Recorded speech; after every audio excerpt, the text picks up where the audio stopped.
Sou Liara Padilha, engenheira ambiental, atualmente presidente da Fundação do Meio Ambiente de Camboriú e também secretária de Saneamento Básico. Tenho 27 anos, casada, um filho. Estamos aí na lida diária em prol do meio ambiente, de garantir a coletividade, aqueles direitos que são de todos, mas ao mesmo tempo de ninguém. Esta semana o rio Camboriú deu um susto. Baixou a níveis perigosíssimos e ameaçou até mesmo a interrupção da captação de água para Camboriú e Balneário Camboriú. O que está provocando essa baixa nos níveis de água? É apenas a estiagem ou há outros problemas? Bom, obviamente a estiagem ela é o fator principal. Então nós temos aí 15, 16 dias sem chuva, o que ocasionou essa baixa nos níveis do rio, mas 15 dias não é muito. Então isso significa, já diretamente nos indica que há outros problemas sim. Nós temos uma bacia hidrográfica muito pequena, então a água quando chove lá na nascente do rio Camboriú, que é cerca de 30, 40 quilômetros de extensão até a sua foz apenas, ela demora cerca de 10 horas para estar aqui na foz, ou seja, a água doce a gente perde muito rápido. E se nós não temos um bom sistema de reservação dessa água bruta, aliás, a gente não tem nenhum sistema de reservação, então, naturalmente, a gente está muito suscetível e dependente das chuvas. E como nós temos uma sazonalidade que, especialmente no período desse início de verão, geralmente tem pouca precipitação, ficamos sempre à mercê da chuva. Você integra a direção do Comitê da Bacia Hidrográfica do Rio Camboriú. E o comitê já vem há alguns anos alertando para esse risco da diminuição das águas do rio. Que propostas o comitê apresentou até agora para as autoridades e quais foram aceitas e estão sendo implementadas? Bom, realmente é um problema que já vem sendo identificado há muitos anos e cada vez mais recorrente. Nós iniciamos aí de um registro rápido, 2006, uma grande crise, e ao longo desses últimos 10 anos nós já passamos por mais de 8 momentos como esse. Alguns mais graves, outros menos, mas é muito frequente e cada vez mais. Então, diante dessa realidade, o comitê sim vem trabalhando em propostas. Já surgiram várias delas, o próprio Produtor de Águas, que é um projeto que visa valorizar quem mantém a vegetação nativa na área rural. Isso é um início de diálogo a partir do comitê para a EMASA, um projeto que vem dando certo. Mais especialmente nesse momento é importante a gente ressaltar a proposta do Parque Inundável. O Parque Inundável nada mais é do que criar um grande reservatório de água bruta, que é esse problema identificado, na parte onde ainda nos resta, que é a parte rural de Camboriú, próximo à área urbana, para deixar com que a água ocupe o espaço que naturalmente ela ocuparia se não tivesse as intervenções do homem. Então, é ocupar o que a gente chama de planície de inundação, a área normalmente inundada. O parque, explicando resumidamente, ele auxilia então na reservação de água bruta, parte dele é destinada constantemente como um grande reservatório de água, que nos auxiliaria sim nesses momentos, e também para conter as cheias. Então, quando chove muito, ao invés de ocupar os bairros que já ao longo da história foram ocupados em áreas de risco, ele absorve e segura essa água sem causar maiores danos. Então, essa é a alternativa mais contundente que o comitê propôs nesses últimos anos. E ele foi efetivado ou está sendo efetivado? Então, ele também já é um projeto de 10 anos, ele iniciou lá em 2010, quase 10 anos. Passamos por algumas dificuldades nas gestões anteriores, foram apresentados e não foi possível viabilizar. E a partir dessa troca de gestão, tanto do município de Camboriú quanto do Balneário Camboriú, foi então assinado um Pacto pelas Águas, lá em março de 2017, onde entre diversas ações contemplava o Parque Inundável. Com essa sinalização positiva de ambos os prefeitos, caminhou-se com os projetos. E agora, em dezembro do ano passado, foi assinado o decreto de utilidade pública pelo município de Camboriú, reservando essa área para não viabilizar mais construções e o projeto do parque poder seguir. Então, a perspectiva é de o ano que vem isso já está iniciando em termos de desapropriação para efetivá-lo e talvez em 2020 a gente já tenha uma segurança. Mas já existe uma lagoa, né? Já foi feito, já deu início ao que seria, não digo um arremedo, mas o princípio desse parque? Já existe alguma coisa assim? Não, nós temos o Parque Linear, que é no município de Camboriú também, que é o que tem nos aportado agora, mas ele não tem uma capacidade de literalmente socorrer nesses momentos mais críticos. Tanto é que agora nós estamos tirando a água do Parque Linear, bombeando para o rio, e o máximo que a gente conseguiu foi empatar. Não chega a aumentar o nível. Agora a gente já está até diminuindo de novo, então não é a quantidade de água suficiente para resolver o nosso problema de estiagem. Até porque, relacionando com a tua primeira pergunta, além de pouca água no rio, né, nós temos uma alta demanda. Então, a capacidade de suporte do rio Camboriú para abastecer os dois municípios, especialmente quando vem a população flutuante, sem nenhuma intervenção, ela já foi atingida. Então na possibilidade de um caos de falta d'água. Exato. A gente vive a iminência desse caos, inclusive não só no verão. Tanto é que agora não é nem temporada ainda e já estamos passando por essa situação. Onde é que fica o Parque Linear e onde é que vai ficar o Parque Inundável? Certo, eles são próximos. O Parque Linear ele fica no Santa Regina, até próximo ali atrás da PAI, ali no município de Camboriú. E o Parque Inundável ele é cerca de uns 3 quilômetros sentido interior de Camboriú.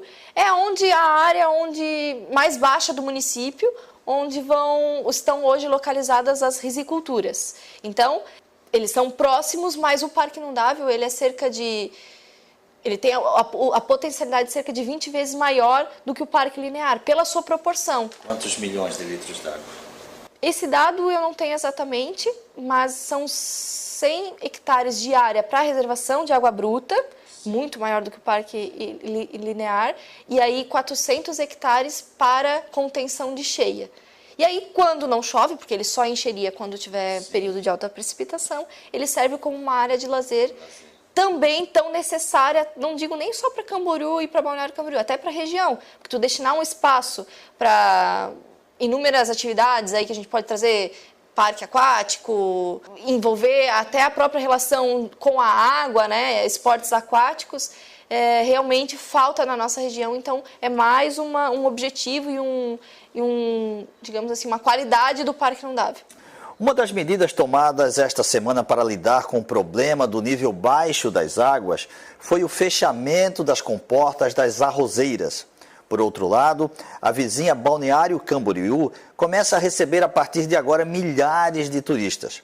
Apesar da grandeza econômica que representa o turismo para a região, é justo que só um setor econômico de Camboriú, que é a agricultura, pague o preço com a redução no consumo de água?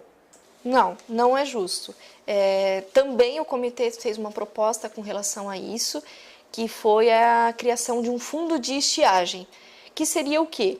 Nesse momento onde falta água, a matéria-prima das duas concessionárias de água, seja a EMASA e a Água de Camboriú, ela está sendo aportada em detrimento de outro setor, nada mais justo do que recompensá-los por esses prejuízos. Porque, claro, embora contabilizando, são quase 200 mil habitantes nos dois municípios e lá são cerca de 40 famílias que deixam de produzir, claro que, até por uma questão legal, o uso prioritário é o abastecimento humano. Mas também, se for pensar numa questão de justiça social, são 40 famílias que ficam um ano inteiro dependendo disso.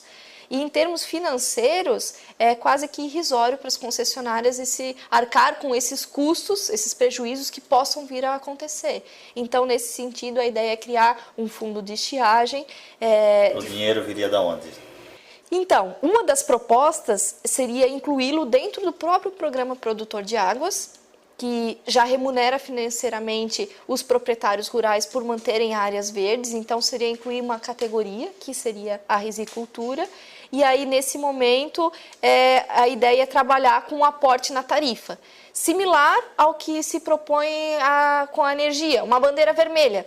Aí se paga mais pelo consumo em épocas de escassez. Isso, e esse recurso é revertido para financiar quem deixou de captar a água para nos abastecer. Legal. Você disse esta semana que as medidas tomadas para resolver o problema do baixo nível da água do rio Camboriú, como a transposição das águas da lagoa do Parque Linear e o fechamento das comportas das arrozeiras, por exemplo, são importantes mas são ações paliativas. O que seria preciso, então, para resolver o problema da diminuição das águas do Rio Camboriú? Não, na verdade é um conjunto de soluções. Até investir em recuperação de áreas verdes faz com que a gente consiga segurar mais tempo a água na bacia. Até pela composição de raízes e abastecimento do lençol freático. Então isso também é positivo. Mas forma de resolver o problema, hoje, a mais viável é o parque inundável. Porque é cogitado diversas outras possibilidades. Trazer água do Itajaí Mirim, dessalinizar, mas isso tudo é muito mais custoso do que o próprio projeto do parque. E ainda ele vem com benefício também de contenção de cheias. Que se tu for pensar num prejuízo que tem uma cheia, a cheia de 2008, que teve para os 2 municípios, ele já supera o valor do parque. Então, ele com certeza é a alternativa mais viável e também, se for pensar a nível de projeto, até um projeto da ideia até ele virar realidade, sair do papel e virar realidade, a gente tem aí, em média 10 anos para isso acontecer, que é o tempo que o parque já está sendo amadurecido, digamos assim, né? Então, hoje é o que temos de alternativa e que a gente sabe, validado aí por especialistas na área, que vai resolver. Quem capta e fornece água para o consumo humano em Camboriú é a EMASA, que é uma empresa pública da Prefeitura da vizinha Balneário. Caso haja um colapso na captação desta água, há algum acordo prévio entre as duas prefeituras ou mesmo com o Comitê da Bacia Hidrográfica para que a EMASA não interrompa o fornecimento para Camboriú? Há sempre reclamações de que no pico do verão a água para os moradores de Camboriú seria cortada pela EMASA. Isso é fato? O que existe é um acordo previamente feito, até porque nós já identificamos já sabíamos que isso ia acontecer mais cedo ou mais tarde, então ao longo desse ano nós trabalhamos num plano verão, que é justamente pensar as ações que deveriam ser tomadas nesse momento de crise, no momento de crise, para não ter para quando chegar a hora a gente simplesmente executar. Então isso já foi levantado, tanto é que essas ações que nós tomamos, a resposta rápida foi justamente porque já tinha sido planejado e isso foi um dos pontos elencados, porque realmente a comunidade sempre fala isso do município de Camboriú, mas hoje a gente tem a concessionária, a Água de Camboriú, especialmente no Réveillon, ali o pessoal comenta que se desliga as bombas para Camboriú, mas hoje, período de temporada, fica alguém, inclusive, da concessionária lá na virada do ano, dentro da EMASA, justamente para não haver algum tipo de problema. Hoje tem-se um contrato sobre isso, então já há um acordo, a gente pode afirmar que não há interrupção do sistema, até porque hoje a gente consegue fazer a leitura, se deixa de vir a gente consegue registrar, então podemos afirmar que isso não acontece mais. E há um acordo, sim, que a interrupção ela seja proporcional para os 2 municípios. Se vier a ter um racionamento ou qualquer coisa do gênero, ela vai ser proporcional, considerando aí os históricos dos últimos anos, né? Quanto que tem geralmente em Balneário Camboriú, quanto que usa geralmente em Camboriú. Então, considerando essa proporcionalidade, que vai se fazer o rodízio. Recentemente, cerca de 300 pássaros da fauna nativa foram encontrados mortos próximos a arrozeiras de Camboriú. A Fundação do Meio Ambiente chegou a investigar o caso. Se chegou, já tem uma conclusão da situação? Essa mortandade poderia ou não estar ligada a um possível uso exagerado de venenos nos cultivos de arroz? No momento que nós identificamos a mortalidade dos pássaros, nós inclusive estávamos junto com a Polícia Militar. E aí isso fez com que... Ambiental. Não com a ambiental, com a Polícia Militar mesmo, porque ela nos auxiliava em um trabalho que geralmente é frequente. Quando tem risco, eles nos acompanham justamente para garantir a integridade da fiscalização, né? Então, eles estavam conosco e isso permitiu com que a gente trabalhasse na esfera administrativa e eles na criminal. Então, toda a investigação ela foi realizada em parceria com a polícia. Nós aí levamos o caso para a Polícia Civil também, já no momento, então no mesmo dia conseguimos que a Polícia Civil encaminhasse um representante do IGP, um perito do IGP, onde fez todas as coletas do monte de arroz, onde havia uma possível contaminação e também do conteúdo estomacal de alguns pássaros. Então isso ainda não tivemos uma devolutiva oficial do IGP, está sendo investigado justamente para tentar verificar essa correlação com a atividade de rizicultura. Mas o fato é que foi ao lado de uma propriedade de arroz. O pessoal mais antigo comenta que era uma prática utilizada para evitar com que os pássaros comam as sementes, que era justamente o momento onde isso estava acontecendo. Então, há suspeita de que não teria sido uma contaminação... pelo agrotóxico da lagoa. Não, foi o envenenamento dos pássaros para que eles não comam as espigas do arroz. Essa é a suspeita? Na verdade, isso foi o que foi nos relatado por antigos produtores, mas que isso já não seria uma prática atual. Para afirmar isso somente com o resultado do laudo, tanto é que a gente não fez nem auto de infração, nem nada assim, porque não teria como comprovar, né? Quem é o autor, né? Isso. Não quem é o autor, até o próprio envenenamento é só menos após o laudo. Outro problema grave do rio Camboriú é justamente a poluição. Camboriú passou anos sem qualquer investimento no saneamento básico e isso condenou o rio. Além de gestora da Fundação do Meio Ambiente de Camboriú, você também acumula o cargo de secretária de saneamento da Prefeitura. Que desafios tem pela frente e há algum plano básico de saneamento municipal sendo colocado em prática? Se há, qual o cronograma? Bom, os desafios são ainda maiores, porque com certeza o nosso maior problema ambiental do município é a ausência de tratamento de esgoto. Temos sim um plano de saneamento. Esse plano de saneamento foi aprovado lá em dezembro de 2015, até sem muita participação popular, que foi o que embasou a própria concessão da água na época. E o plano, ele prevê que, se não me engano, a partir do ano 2021, a concessionária de água estaria operando o sistema. Hoje o que a gente tem? Uma concessão que ela implanta o sistema de água, produtor de água, de abastecimento, e apenas opera o sistema de esgoto. A responsabilidade pela implantação, na época, era do município. Então a empresa ela vai operar, ter o lucro da operação, mas o investimento vai partir dos cofres municipais? Isso era o que estava previsto, porque havia na época um recurso de 106 milhões, só que esse recurso até já em 2016 nós verificamos que não viria mais, por todas as contingências do governo federal também, né? E hoje a gente não tem possibilidade, não vislumbra recurso para implantação.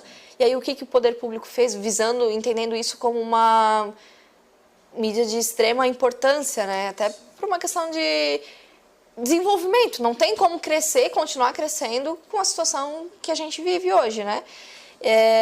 Então, nós iniciamos o diálogo no Conselho de Saneamento Básico do município de Camboriú com a concessionária de água para que ela, então, faça os investimentos necessários para implantar a rede, porque não tem como o município fazer.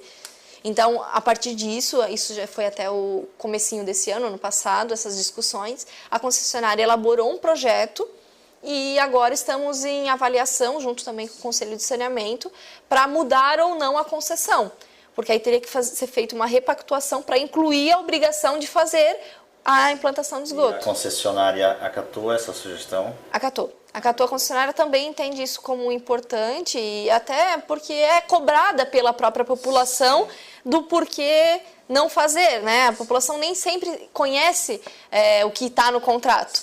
Então, a concessionária assumiu essa responsabilidade e agora estamos nesse trâmite de avaliação da repactuação ou não. A Praia Central de Balneário Camboriú tem registrado alguns fenômenos que estariam ligados também à poluição. Uma língua preta que sai do canal do rio Marambaia, a ocorrência de animais chamados biozoários e também de algas na areia da praia. Há uma explicação técnica para esses problemas e eles poderiam estar ligados de alguma forma ao rio Camboriú? O rio Marambaia, na verdade, ele é totalmente independente do rio Camboriú. Ele tem uma subbacia própria, né, que deságua na Praia Central. Então, na verdade, as principais nascentes dele hoje já estão aterradas, que era ali próximo da rua 2.500. Não existem mais. Não existem mais, mas ele ainda tem nascentes no Morro do Ariribá. Então ele vem pelo bairro Ariribá e drena, mas a maior contribuição dele é da chuva e do próprio esgoto, né?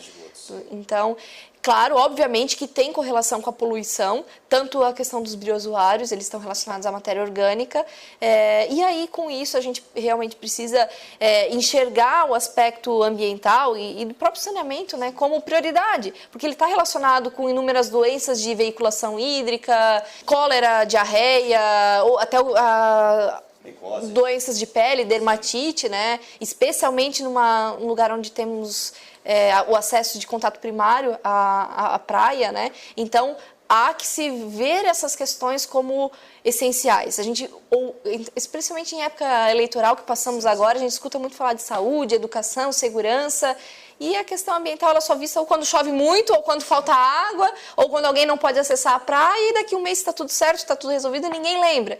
Então, e ao mesmo tempo, cotidianamente, já são até coisas que nós estamos acostumados, e não deveríamos, né? Porque ele nos limita e muito até as nossas atividades cotidianas. O que tu faz sem água? O que tu faz no momento de inundação? Tudo está em risco nesse momento, né? Então, por isso que a gente defende tanto as questões ambientais para elas serem justamente debatidas, para a sociedade trazer essa pauta para os governantes, porque não vai ser discutido pelos governantes se a sociedade também não estiver empoderada desses temas. Então, é a nossa luta diária. Você vem da área técnica e também de um movimento social, que não deixa de ser, que são os comitês das bacias hidrográficas, no caso da bacia hidrográfica do Rio Camboriú. E hoje ocupa um cargo de gestão pública na prefeitura. Você já sofreu alguma pressão política ou de algum outro setor por ter tomado essas posturas mais técnicas e em defesa do meio ambiente? Já chegou a enfrentar alguma coisa assim? Ou ainda não apareceu isso? Diariamente. Diariamente. Pode dar um exemplo genérico assim pra gente? Bom, agora, por exemplo, a última semana nós tivemos não diretamente comigo, mas isso também acontece, nós tivemos o afastamento do nosso diretor de fiscalização da Fundação do Meio Ambiente, que também era engenheiro ambiental e técnico, justamente por fazer o que era certo e recebeu aí inúmeras ameaças, literalmente, né, uma coação para não executar o que era previsto. Então, o que era especificamente assim? Na verdade a gente passou o caso para a polícia, está sendo investigado, até porque foi uma ameaça bastante grave, foi repassado à família, então ele se afastou, não está mais relacionado justamente para resguardar a sua segurança. E isso acontece conosco também. Ameaças à nossa vida, quase que uma vez por mês isso acontece. Meu carro, há um mês atrás, ele foi totalmente riscado pela sociedade não entender que o que a gente faz ali não é pessoal, não é contra... Não é por mal que a gente diz que essa obra não pode ser na beira do rio ou que não libera uma luz em um parcelamento irregular. Não é justamente porque a gente defende os direitos coletivos. A gente cumpre regras para a gente ter um futuro que não é tão longe assim, que geralmente o pessoal fala de meio ambiente e pensa lá na frente, né? A conta de água já está aí, né? A gente costuma falar, vai no futuro, vamos fazer isso para garantir a vida. Não, é para agora, é para o nosso cotidiano. E isso vem diariamente, a gente recebe essas... É difícil, a sociedade não compreende. Não é nem... A gente tem hoje respaldo político por estar até hoje, eu me surpreendo por estar ainda na gestão, por realmente defender o que é tecnicamente correto e legalmente, né? A gente tem o respaldo político, mas a sociedade não entende. Falando em sociedade não entender, há uma moda agora que é um pouco do presidente norte-americano Trump e também pelo presidente eleito atual do Brasil, de que o aquecimento global não existe, é mentira, que é contra tudo o que a comunidade científica diz. A falta de água no Rio Camboriú está também ligada ao aquecimento global? Bom, se a gente for analisar aí estudos globais, né, pensando nesse nível de abrangência, a previsão para a nossa região do trópico, digamos assim, ela é inclusive para ter mais chuva do que previsto, só que isso isoladamente. Então, o que acontece é Vai chover muito em pouco tempo em determinado espaço e vai faltar água em outros, é isso? Exatamente. Cada vez mais a gente vai tendo instabilidade com relação às mudanças climáticas em si. Então, chover mais excessivamente em determinados momentos e em outros estiagem. E é justamente essa característica da nossa bacia hidrográfica, por ser pequena, né, e com alta demanda, é que nos traz mais receio ainda. E aí por isso que uma obra como o Parque Inundável, que atua nos dois extremos, ela é tão relevante. Na verdade, até uma sorte a gente ainda ter a possibilidade, ter a característica física de poder implantar uma alternativa assim. Então, respondendo a tua pergunta, a previsão ela nos deixa ainda mais certos de que são necessárias medidas não só paliativas, mas mais concisas e que realmente possam trazer segurança hídrica, tanto para quando tiver muito, quando tiver pouco, para a comunidade, para continuar desenvolvendo as nossas atividades, inclusive econômicas, né?